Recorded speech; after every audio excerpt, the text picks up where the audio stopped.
Franchement, c'est un thème d'actualité très important et ambitieux, on va dire. Donc, on aura le temps de débattre de tout ça, surtout avec le contexte actuel de la diversité des intoxications, des toxiques, et la diversité des toxiques, et tout ce que ça demande comme moyen pour justement pouvoir répondre à la demande de nos collègues cliniciens ou donc carrément la demande en santé environnement. C'est des équipements coûteux, aussi des expertises, donc il est tout à fait normal actuellement de passer à cette mutualisation et donc on doit revoir nos pratiques et c'est justement le thème d'aujourd'hui dans lequel on va débattre.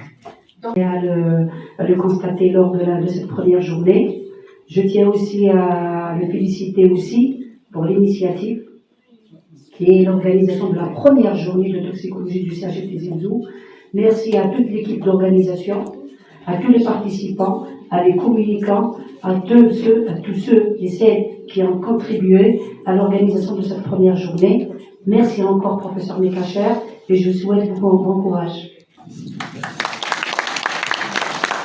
Secrétaire général du CHU Tizi Ouzou, Madame la présidente de l'association algérienne de toxicologie, Monsieur le président de l'ordre des pharmaciens de Tizi Ouzou, Monsieur le doyen de la faculté de médecine, Monsieur le président du colloque, Mesdames et Messieurs les invités, en particulier ceux qui viennent des autres wilayas, Azul Lawan, Ansoufi Soun, Tizi Ouzou, Salam alaikum wa marhaba bikoum, Madina Tizi Ouzou.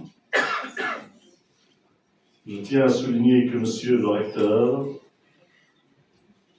s'est absenté aujourd'hui pour un empêchement de dernière minute, donc il m'a délégué pour le représenter.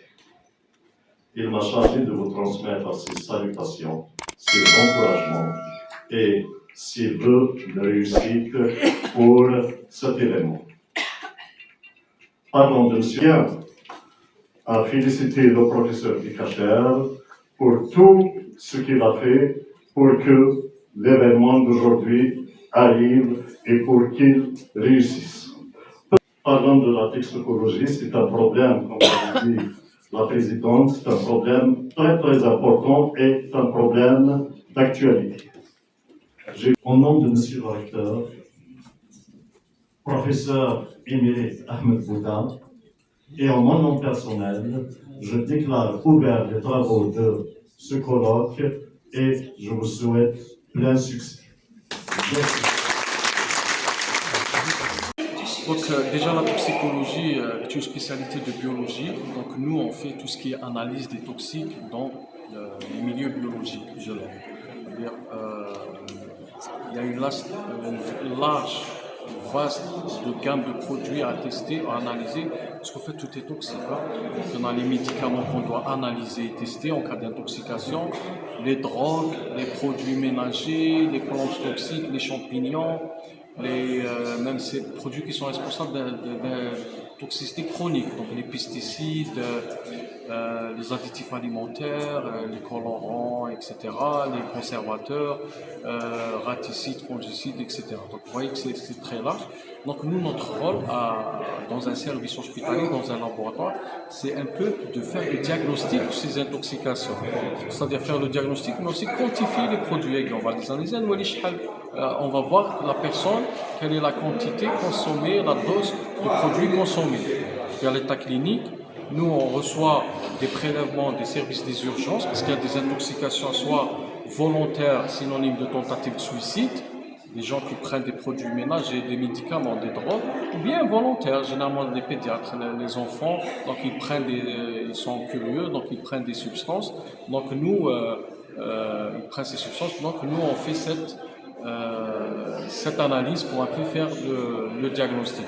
On reçoit aussi des prélèvements de médecine légale, donc après autopsie, parfois c'est un mort douteuse, empoisonnement. Donc le médecin légiste fait son autopsie, il fait le prélèvement, il nous envoie à nous pour rechercher la cause de la mort. On fait aussi suivi thérapeutique de certains médicaments, tels que les anticancéreux, les antibiotiques, les immunosuppresseurs pour les greffer rénaux, pour ajuster un peu les doses par rapport aux patients. Donc à travers cette journée, vous voyez que c'est très large ce qu'on fait et parfois ça nécessite des équipements très coûteux, sophistiqués et coûteux. Donc on peut pas, il n'y a aucun laboratoire qui peut tout faire, même dans les pays les plus hauts. Donc l'objectif c'est de mutualiser, rationaliser ces équipements, c'est travailler en réseau avec d'autres laboratoires. Nous avons des confrères à Alger, à Blida, plus tard à Bdjaïa, dans d'autres villes aussi. Donc l'objectif c'est le patient, il va déposer le prélèvement chez nous, on ne va pas l'envoyer ailleurs, c'est notre patient.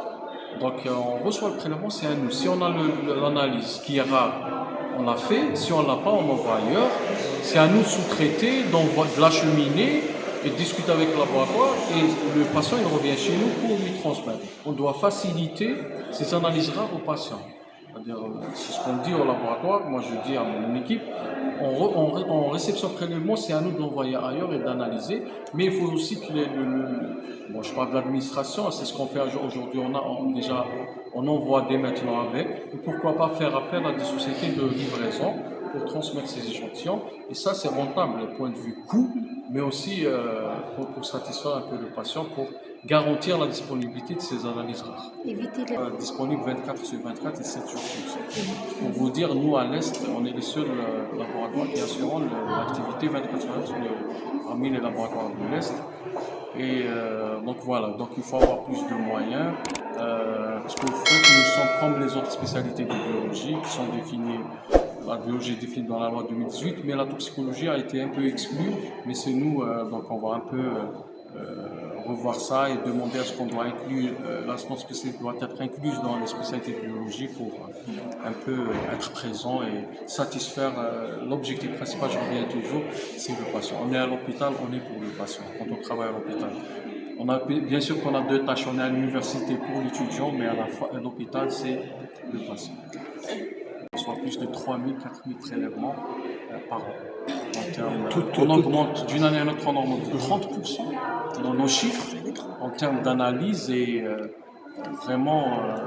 Toute substance confondue. C'est-à-dire vraiment d'une année à l'autre, nos chiffres augmentent de 30%. Déjà, la famille des benzodiazépines,